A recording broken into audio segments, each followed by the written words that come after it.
Hoje nós vamos falar sobre destinos desconfortáveis. Quando você vai preparar uma viagem de férias, quando você vai preparar algo, com a sua família, um passeio, ou quando você quer fazer algo gostoso ali, para sentir prazer, você busca, no Google os melhores destinos. Numa cidade que você vai, turística, qual o melhor destino? Qual o melhor restaurante? Qual o melhor passeio? O que eu devo fazer nessa cidade? De que maneira eu devo ir ou que lugar eu devo ir? Mas quando nós somos inspirados ou direcionados e outras vezes compelidos, obrigados a ir a um destino que nós não queremos ir, quando nós precisamos sair da nossa zona de conforto e ir para um lugar que nós nem conhecemos, um lugar que muitas vezes é mais desconfortável, um lugar que não tem a segurança e o conforto que nós tínhamos. Como que nós agimos ou reagimos a essas situações? Nós podemos achar aqui na Bíblia tantos exemplos, tantos modelos, tantas pessoas, que foram a lugares que eram desconfortáveis. Eu quero lembrar você que está me assistindo aí, quando você foi ao colégio pela primeira vez, a primeira vez que você chegou ali no colégio, como que você se sentiu? Era um lugar agradável ou era um lugar desagradável? Era um lugar confortável ou desconfortável? Quantas vezes nós chegamos a uma situação que é obrigatório nós estarmos ali, mas não é o lugar que nós queremos estar?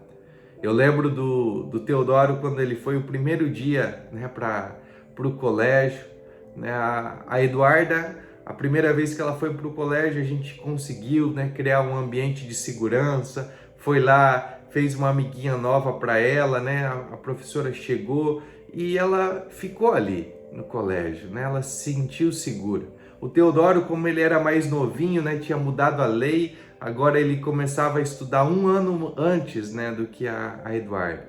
Começou a ser obrigatório um ano antes. E ao chegar no colégio, ele não quis ficar ali, ele chorou, ele falou, por favor, não me deixe aqui, não é aqui que eu quero ficar. Mas era necessário nós deixarmos ele no colégio, naquela escola, para que ele pudesse desenvolver, para que ele pudesse amadurecer. Nós não estávamos deixando de amar, nós não estávamos abandonando ele, mas ele estava se sentindo num lugar desconfortável. Cada um de nós já teve experiências em lugares desconfortáveis, em lugares que nós não queríamos estar. Eu não queria estar na UTI com a minha filha. Não era um lugar confortável, não era um lugar agradável, não era um ambiente gostoso de se estar ali, mas era necessário. A palavra do Senhor diz lá em Romanos 8:14, porque todos os que são guiados pelo Espírito de Deus, esses são filhos de Deus. Quando nós olhamos para a palavra e ela nos chama de filhos de Deus, quando nós olhamos e pensamos assim, mas como, que um filho, o que é um filho de Deus? Aqui como que eu posso ser guiado pelo Espírito de Deus? E quando o original, o grego aqui que foi escrito, o Novo Testamento, ele traduz a palavra filho, essa palavra no original ela tem pelo menos duas variantes. E nós precisamos entender o que está dizendo no original. Se você ir comigo para o verso 16, em Romanos 8:16, diz assim, o mesmo Espírito testifica com o nosso Espírito que somos filhos de Deus. Aqui Paulo está dizendo a carta aos Romanos, quando nós tomamos essa decisão de andar como filhos de Deus, sermos guiados como filhos de Deus. São dois versículos muito próximos, mas a palavra filho aqui, ela tem uma tradução diferente. No primeiro versículo, no verso 14, ele usa a tradução para filho, é a palavra huios. Huios representa aqui um filho maduro, um filho que já apresenta as características do pai, um filho que já sabe como tomar decisões, um filho que já conhece o pai, um filho que já está maduro. Ele já consegue ter responsabilidades para decidir e para saber aonde vai. Mas no outro versículo que lemos, em Romanos 8,16, diz que o mesmo Espírito testifica com o nosso espírito que somos filhos de Deus. Aqui a palavra filho é teknon. E essa palavra teknon fala de filhos, bebês, de filhos recém-nascidos. Quando nós recém acabamos de aceitar Jesus, é a nossa infância. É quando nós estamos gatinhando, quando nós somos bebezinhos. E aqui ele diz que o Espírito testifica com o nosso espírito. Quer dizer que desde o momento que eu aceito Jesus na minha vida, desde o momento que eu tomei uma decisão de ter Jesus como Senhor, eu já sou filho. Ele já me ama como filho. Eu não tenho a maturidade do filho huios. Eu ainda tenho só o teknon. Eu ainda sou um bebê. Eu sou só, testificado, eu só tenho aquele sentimento de fazer parte da família de Deus, mas talvez ao longo da caminhada, ao longo da jornada, vai ter destinos desconfortáveis que eu vou precisar passar. E por que nós passamos por esses destinos desconfortáveis? Por que um pai, uma mãe precisa levar uma criança à escola e deixar a criança ali, às vezes causando até um trauma, deixando ela se sentir sozinha, alguns se sentindo abandonado, alguns chorando, Quando você vai para o colégio deixar as crianças, às vezes tem outra criancinha lá chorando, pedindo: mamãe, não me deixa aqui, papai, não me deixa aqui.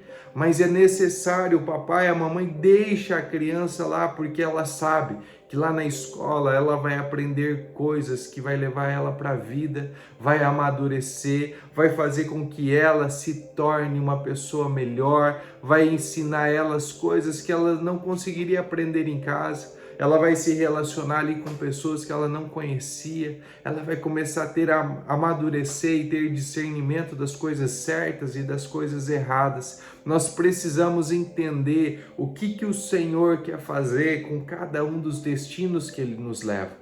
Quando nós vamos para o texto de Lucas, capítulo 4, no verso 1, logo depois de Jesus ser batizado, logo depois do céu se abrir, de Jesus ouvir a voz de Deus dizendo: este é o meu filho amado, a quem eu tenho comprado, aquele que eu tenho prazer. Jesus, ele é compelido, ele é obrigado. Não era um lugar onde Jesus escolheu ir, mas Jesus, ele vai e é guiado ao deserto. Jesus, ele é guiado não por Satanás, não pelo diabo, não pela força do seu braço, não é uma escolha dele, mas o próprio Espírito Santo de Deus guia Jesus para o deserto. Há lugares, há destinos desconfortáveis que não é nós que escolhemos, não é o diabo que está fazendo eu passar por esse lugar, mas é o próprio Deus. A minha esposa e eu, nós tivemos a experiência, nós relatamos tudo isso no nosso livro, como que foi nós estarmos na UTI por 40 dias. Se você for pegar o texto ali da Bíblia, o que representa o número 40 na Bíblia, tudo que é 40 é uma preparação.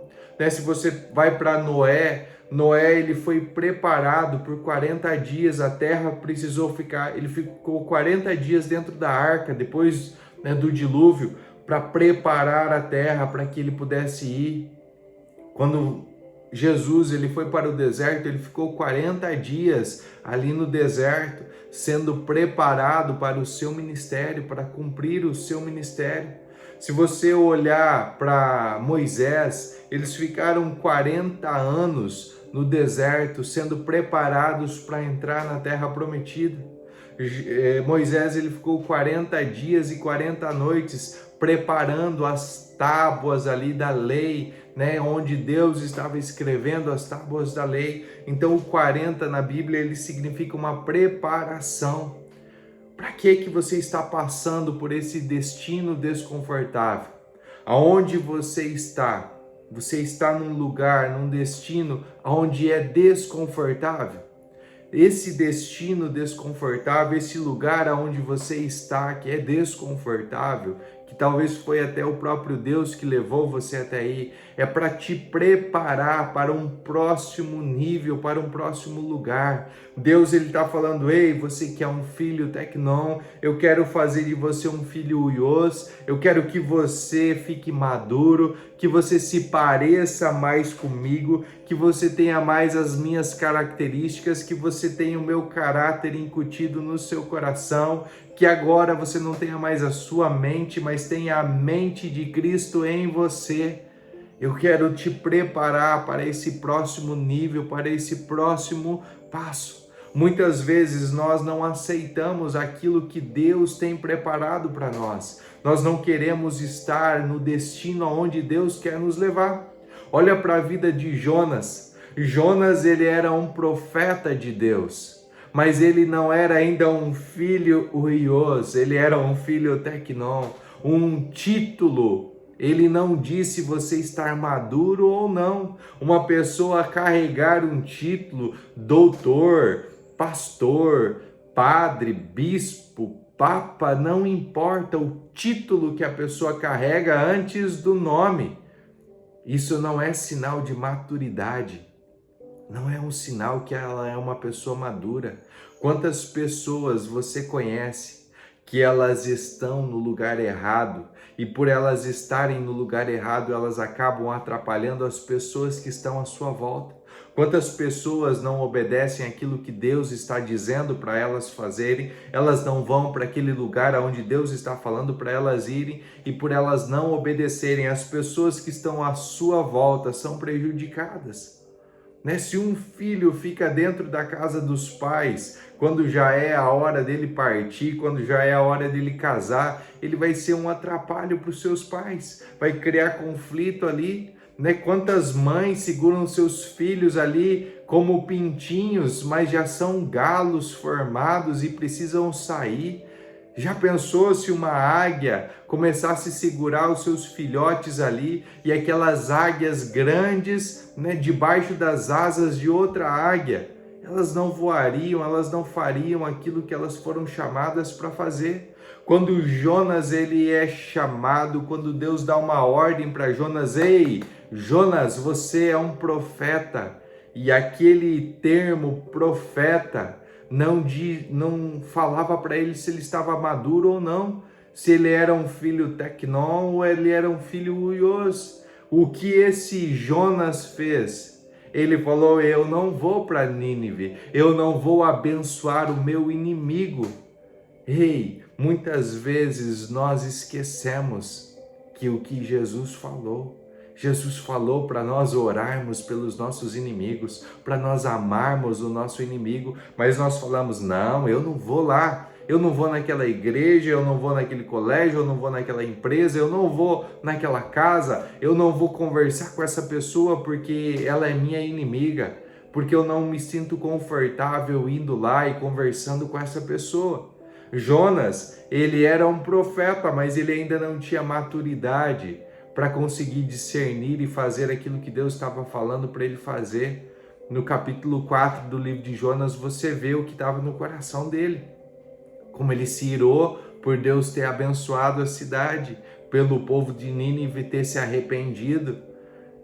Ele já sabia do Deus que ele servia, o que Deus era capaz de fazer. Mas sabe o que aconteceu? Quando Jonas ele não vai para o destino que era desconfortável para ele, mas ele vai para um destino confortável. Ele compra uma passagem, ele entra no navio e ele está lá, belo, formoso, naquele navio descansando. Ele está confortável ali, porque ninguém dorme num lugar desconfortável, e Jonas está dormindo ali, sossegado, tranquilo. De repente os homens vêm e acordam: ei, Você não está vendo o que está acontecendo no nosso navio? Você não está vendo que o nosso navio vai afundar? Você não está vendo que nós já jogamos tudo fora, que nós já estamos perdendo todos os nossos mantimentos, todas as nossas coisas? Você não está vendo a força da tempestade, como que as ondas têm se levantado? Sabe o que acontece quando uma pessoa à sua volta, ela não está cumprindo o propósito dela, ela não está no destino correto, ela causa uma reviravolta aí na sua vida. E você precisa tirar essa pessoa de dentro do seu barco. Quem são as pessoas que estão num destino errado, que estão no tempo errado na sua vida e que estão causando aí uma tribulação? Para quem que você vendeu uma passagem para entrar no seu barco e era uma pessoa errada? Sabe, talvez a sua vida tá uma bagunça, tá uma onda vindo acima de outra onda, tá um vendaval, tá uma tribulação, tá uma luta, porque você deixou pessoas entrarem no lugar errado. Pessoas que não era o destino delas estar aí. Quantas vezes você deixa uma pessoa entrar na sua vida e ela acaba com o seu ministério, acaba com o seu chamado, acaba com o propósito que Deus tem para a sua vida, porque não era o lugar dessa pessoa estar. Os homens daquele barco precisaram jogar Jonas para fora do barco, para eles terem paz e conseguirem chegar ao destino deles. Talvez Deus vai mostrar para você que tem pessoas que você vai ter que falar: voa filhinho, voa filhinha, tá na hora de você sair de casa. Olha, você já tem 20 anos, você já tem 25, já tem 30 e tem uns que já tem 40 e ainda estão debaixo da asa do pai e da mãe. Sabe o que Deus está falando comigo agora e deve estar falando com você? Tem filhinhos, Tecnon, com 40, 50 anos, que ainda vivem debaixo das asas do pai e da mãe, mesmo casados, mesmo já tendo saído fisicamente de casa, espiritualmente e emocionalmente na alma, vivem debaixo de uma palavra do pai e da mãe. Não tomam a sua direção, não vão para onde Deus está mandando eles ir. Ei, olha para a vida de Jesus. Jesus com 12 anos já sabia o que ele estava fazendo. Ei, ele estava lá no templo ensinando os caras que ensinavam. Ele estava lá. E quando seu pai e sua mãe chegam: ei filho, por que você não estava lá? Por que você fez nós passar por isso? Nós estávamos te procurando, o pai achou que o filho estava com a mãe achou que o filho estava com o pai, naquela correria, procurando ali Jesus. E Jesus falou: ei, eu sei o que eu estou fazendo, eu estou cuidando dos negócios do meu pai. Sabe, nós precisamos entender que os lugares desconfortáveis que nós passamos, as situações desagradáveis, desconfortáveis que nós passamos, não é coisa do diabo, não é um levante do inimigo. Sabe, nós precisamos entender que talvez é uma escola para você aprender. É um lugar que você não queria estar, mas é um lugar necessário de você passar. Só que o que acontece? Por 40 anos o povo estava andando no deserto. E no deserto, quando você anda, você não vê que você está saindo do lugar, porque a paisagem continua a mesma. Você não vê a paisagem mudar. É só areia, é só cansaço. Né? Imagina o povo caminhando por 40 anos e nada de terra prometida, nada de uma terra que mana leite e mel. Eles só estavam vendo areia e mais areia. Talvez você está andando e passando por um deserto e a paisagem não muda. Mas você precisa entender que cada dia que você está passando pelo deserto é um dia a menos que você vai viver aí. Não foi aí que Deus chamou você para viver. Mas quem vai falar para você se você vai ficar 40 dias ou 40 anos no deserto? É você. Quanto tempo você vai demorar para aprender aquilo que o Espírito Santo quer te ensinar? Jonas precisou ficar 3 dias e 3 noites no ventre ali de um peixe para ele entender que ali não era o seu lugar. Aquele destino desconfortável que ele ficou, aquele destino que ele estava ali não era o lugar final, não era o lugar para ele estar. Deus faz com que aquele peixe vomite Jonas de novo à praia. E Jonas precisa começar a sua viagem, a sua trajetória para Nínive. E Jonas foi para Nínive. E ele foi lá e ele cumpriu com a palavra, com o propósito, com o destino que o Senhor falou para ele fazer. Muitas vezes nós ficamos retardando o tempo, que Deus quer que nós cumpramos. Sabe por quê? Nós queremos que os homens nos aprovem, mas nós precisamos entender que esse tempo no deserto é para nós sabermos que nós não estamos sozinhos, mas nós estamos com Deus. Esse tempo que nós passamos pelo deserto, para nós amadurecermos, é para nós reconhecermos que a opinião de Deus ela é mais importante que a aprovação dos homens. Quando Jesus é tentado ali pelo diabo no deserto, quando o diabo chega e fala: se tu és o Filho de Deus, transforma essa pedra em pão. Afinal, você está com fome, não está? Eu sei a sua necessidade. O diabo sabe o seu ponto fraco. O diabo sabe o que você está precisando e ele vai te tentar a falar: ei, a opinião dos homens é mais importante do que a opinião de Deus. E quando você fica pensando ali que você precisa fazer algo para ser aprovado, algo para provar que você é filho de Deus, você ainda não está maduro, você ainda é um filho tecnon. Ei, eu não preciso mais fazer nada para provar para os homens quem eu sou. Deus já me falou quem eu sou. Então não me importa o que os homens vão dizer, se vão me aprovar ou não vão. Eu preciso me apresentar aprovado para Deus, não para os homens. Para os homens, Jesus foi reprovado, Jesus foi achado culpado, Jesus foi condenado, mas para Deus ele foi tentado em todas as áreas e em nenhuma ele pecou. Quem sabe você está esperando aí a aprovação de homens, homens te promoverem, homens te reconhecerem, homens te elogiarem, mas o que é mais importante é o que Deus pensa ao seu respeito. Jesus fala para o diabo: ei, diabo, nem só de pão viverá o homem. Eu vivo mais da opinião de Deus do que da sua aprovação. Eu vivo mais do que Deus fala quem eu sou do que você está falando quem eu sou. Ei, antes de você vir me tentar e falar para eu fazer isso ou aquilo, para eu saber quem eu sou, a minha identidade, para falar que eu sou filho de Deus, Deus já falou comigo, Deus já abriu o céu, os céus estão abertos. Eu passei aqui 40 dias no deserto, orando, falando com Ele, enchendo-me, sendo preparado, porque eu sei o meu destino, eu sei que aqui não é um ponto de parada, eu sei que esse lugar, esse deserto não é o lugar para eu estar, mas é um lugar que eu precisei passar para ser preparado para onde eu vou. Aonde você está não é para você ficar parado. Deus não colocou você num deserto, você não está passando aí por uma tribulação, por uma luta, por um sofrimento para ficar a vida inteira aí. Deus não me colocou numa UTI por 40 dias lá para eu ficar lá naquela UTI, mas era um tempo necessário para uma preparação de algo muito maior que estava por vir, que eu nem imaginava. Nós não imaginávamos todas as coisas que iriam acontecer depois. Nós não imaginávamos que iríamos escrever livro, que nós íamos fazer devocionais, que nós íamos mudar de cidade, mudar de estado, mudar de igreja, mudar de trabalho, mudar de profissão, mudar de tudo. Nós não imaginávamos, mas foi necessário aquele tempo para preparação, para nós chegarmos aonde nós chegamos. O título do nosso livro é Vai Esperar Chegar a Que Ponto? Foi a pergunta que Deus fez para minha esposa. Qual é o cenário que você está vivendo?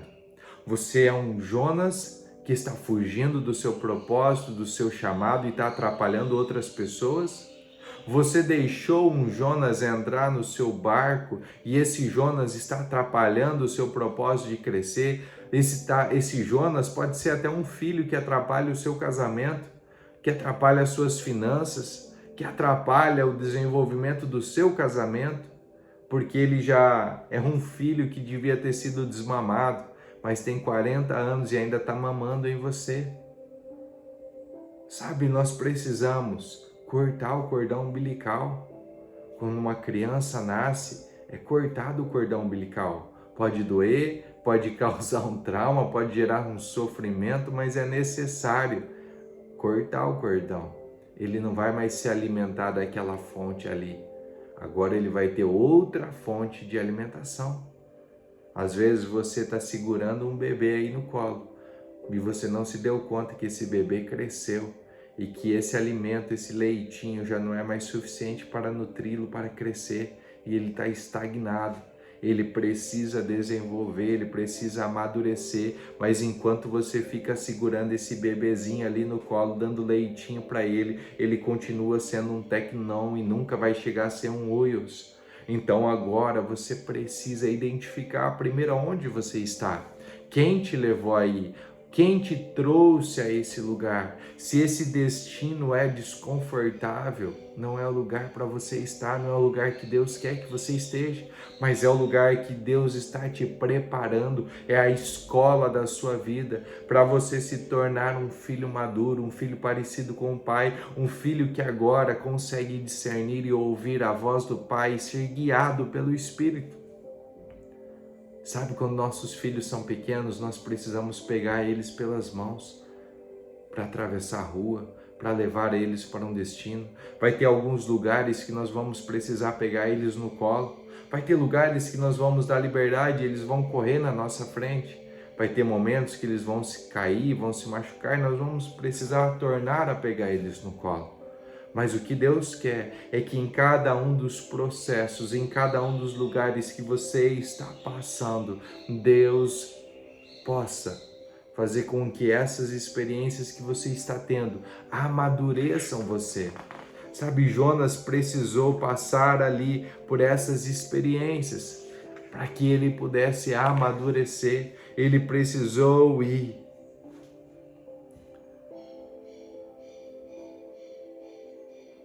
Jonas, se tivesse parado ali no barco, o barco iria afundar e toda aquela tripulação ia afundar. Se Jonas tivesse conformado ali dentro daquele peixe, eu não sei quanto tempo ele sobreviveria ali dentro do peixe. Se Jonas se conformasse em ficar vomitado numa praia, naquela situação ali, ele ia continuar sendo apenas um homem.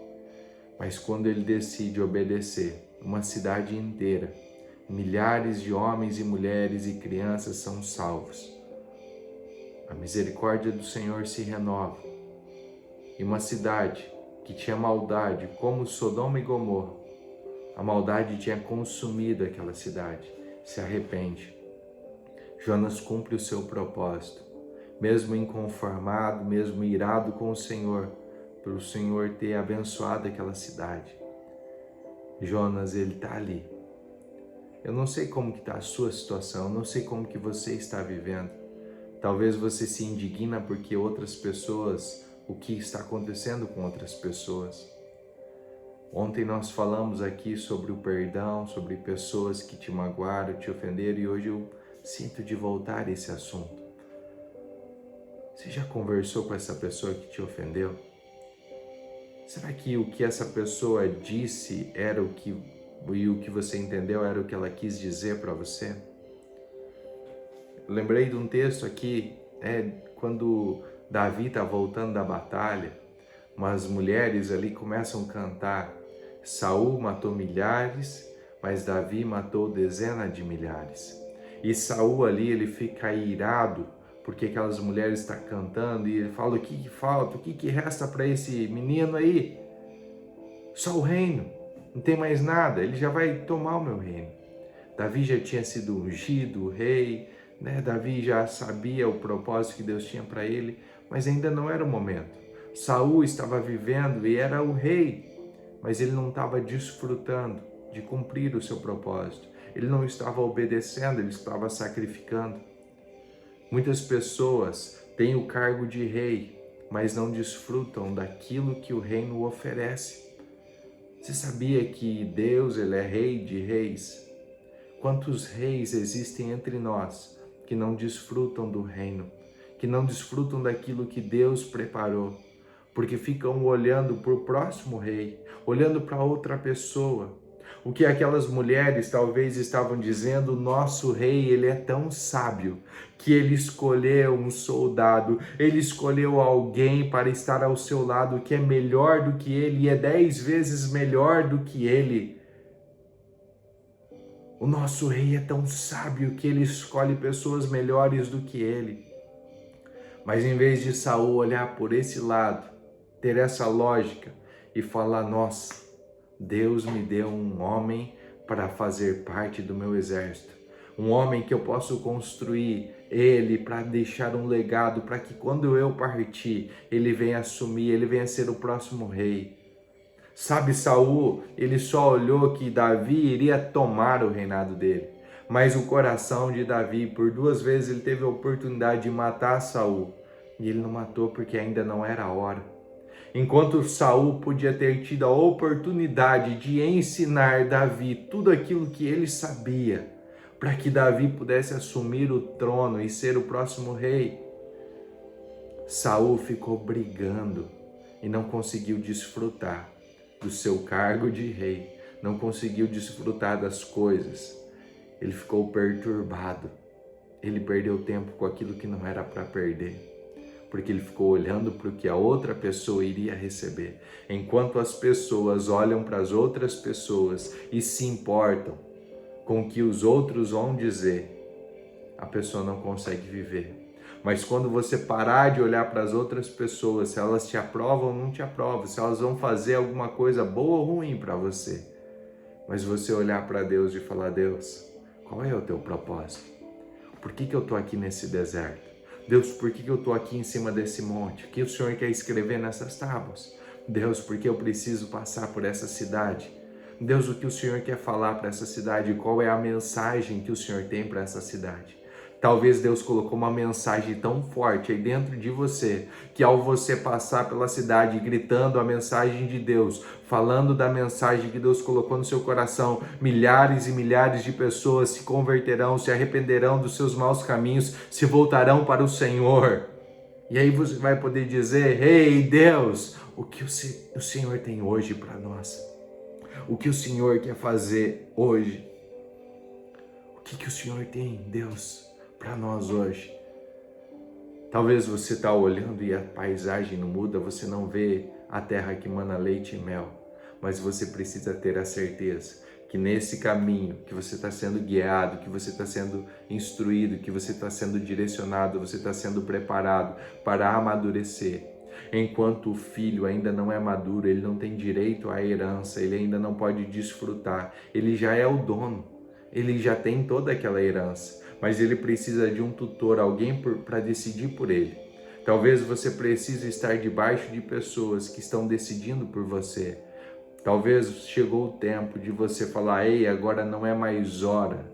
Não é mais hora de eu ficar olhando para as outras pessoas, mas eu preciso olhar para Deus, porque a opinião de Deus ela é mais importante do que a aprovação dos homens. Eu não sei em qual cenário que você está, eu não sei qual é o destino que você chegou, mas se está desconfortável, fala com Deus. Deus, o que o Senhor quer me ensinar? Para que o Senhor quer me preparar? Qual é o próximo nível que o Senhor quer me levar? Talvez o lugar desconfortável que você chega é para que você possa realizar milagres. Elias chegou numa cidade chamada Sarepta. Talvez a expectativa que ele tinha era de chegar num belo palácio, onde uma viúva ali, ricona, uma ricaça, tivesse um banquete preparado, estivesse falando: vem cá, meu servo Elias, Deus já falou comigo, Deus falou para mim chamar você aqui, olha, eu tenho uma suíte presidencial para você, eu tenho um lugar preparado, eu tenho um banquete aqui porque Deus falou para mim te alimentar. Quem sabe essa era a expectativa de Elias. E Elias, ao entrar na cidade, ele vê uma pobre viúva, catando ali alguns gravetos para fazer a sua última refeição e morrer. Mas Deus fala: ei, Elias, essa é a viúva. É ela que eu ordenei para te sustentar. E Deus fala ali para Elias falar com ela. E quando Elias fala, a mulher fala: ei, não estou sabendo de nada. Deus não me falou nada, eu vou fazer aqui minha última refeição, eu tenho um filho, vou morrer. Elias não pergunta quantos anos o filho dela tem, Elias não pergunta se o filho dela vai morrer de fome ou não. Elias dá uma ordem para essa viúva: ei, faz primeiro para mim, faz primeiro para mim. Entrega tudo que você tem para Deus Entrega, ouve. Se você não está ouvindo a voz de Deus, ouve a voz do homem de Deus, ouve a voz do profeta. Você pode não saber por que você está nessa situação desconfortável, mas Deus envia um homem de Deus para falar para você por que você está ali. E quando essa mulher obedece o comando do homem de Deus, aquela mulher reconhece Elias como um profeta, como um homem de Deus. Ela entrega aquilo que Elias falou para ela entregar.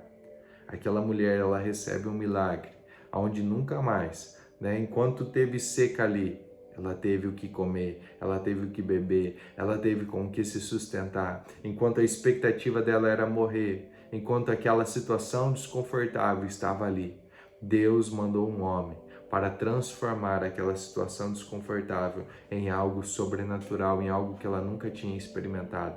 Deus vai levar você a níveis que você nunca experimentou. Deus vai fazer com que você entenda coisas sobrenaturais.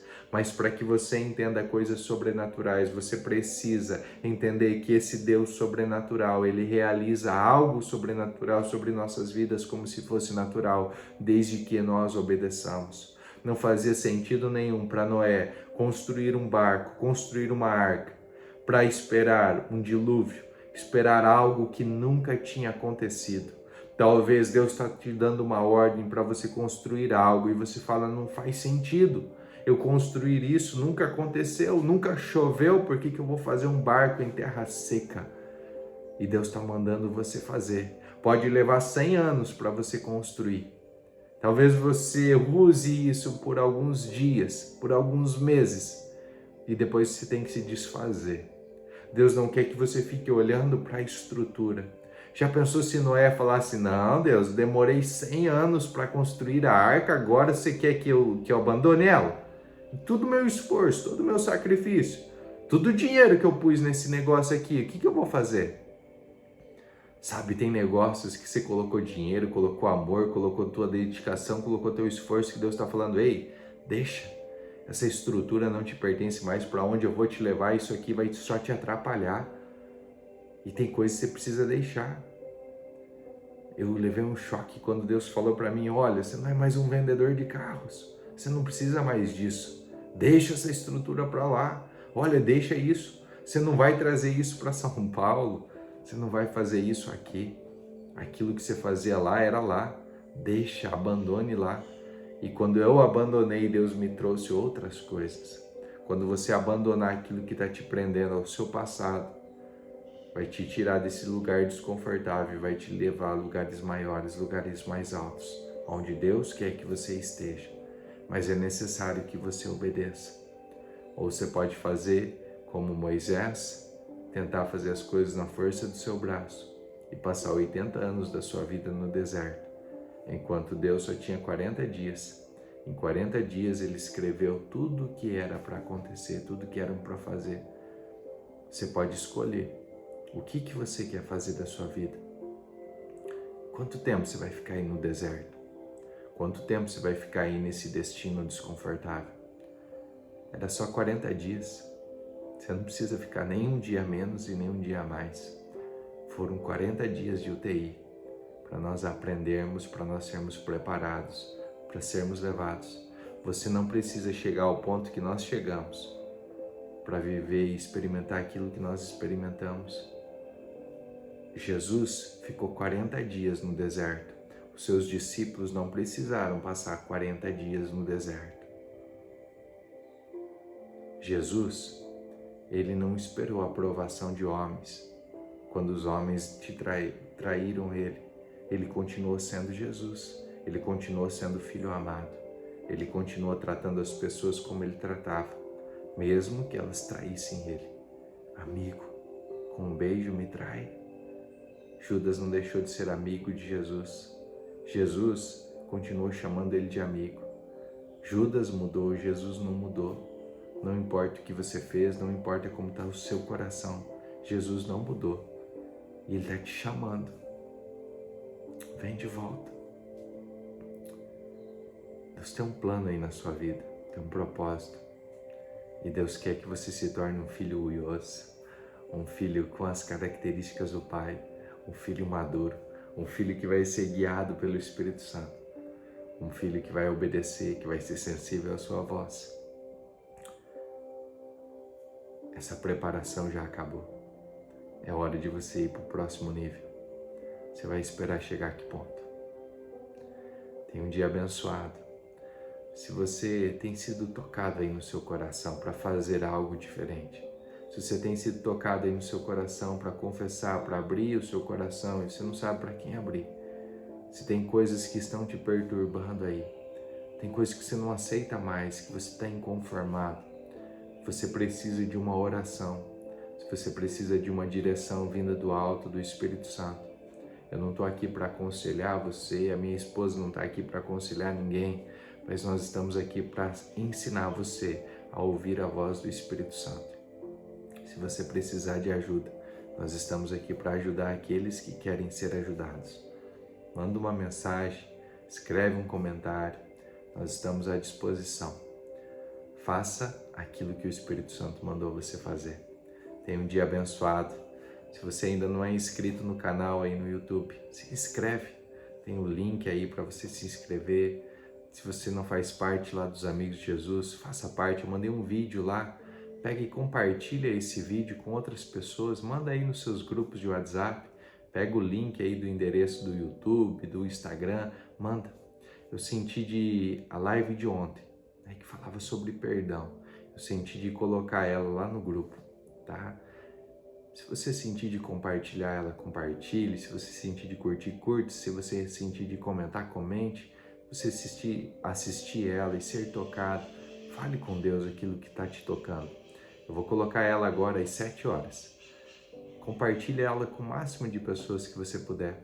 Ela não estava disponível, não estava gravada, mas compartilhe essa live com o máximo de pessoas que você puder, para que mais pessoas possam conhecer Jesus como Ele quer ser conhecido. Quanto mais pessoas forem amigos de Jesus, maior a nossa família cresce. Nós fazemos parte da família de Deus. Vamos juntos construir um legado para as próximas gerações.